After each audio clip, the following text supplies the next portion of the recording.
After 10 p.m., the law is very clear, but it is being broken. Under the Noise Pollution Rules 2000, amplified music in residential areas must stop at 10 p.m. In Goa, even in 2026, authorities have confirmed this. Only 15 pre-approved days in the entire year can extend sound till midnight, and that too with prior permission. But in North Goa's Ozran-Vagator belt, residents report music continuing well past midnight. And this goes on often till early morning hours. Well, here's what the system actually does.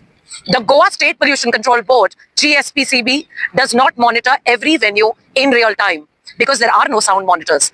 Action is largely complaint-driven. That means enforcement begins only after a resident calls in. Police then logs the complaint, generates an ID, and only after that can officers approach a venue where the local police station is also involved. Hello, hi, salam or namaste. Welcome to MQM 24/7. Today at MQM 24/7, we go down to Vagator to Ozran, the party hotspot of Goa.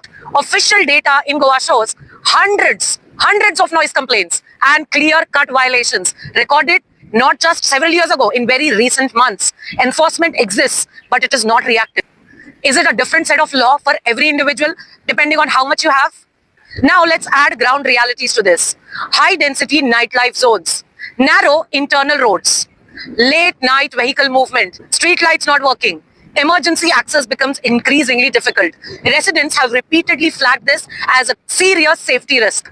Illegal structures on hilltops and compliance violations have been acted upon in some select cases.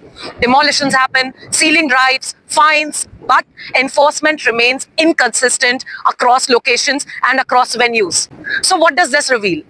Not an absence of law, because the law exists, but a gap between law and a gap between enforcement. The law and enforcement are not in tandem. Enforcement depends on complaints, and compliance depends on who is being checked and when.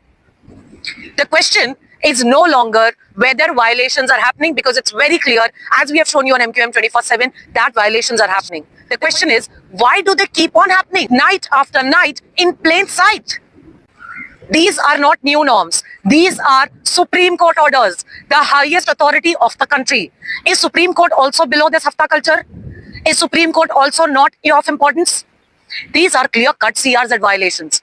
Is it not ironic enough that in the entire country, in India, the highest number of CRZ violations are reported from Goa, the smallest state of the country? It's time to spot in which constituency is hafta being taken. Because what kind of world are we looking for?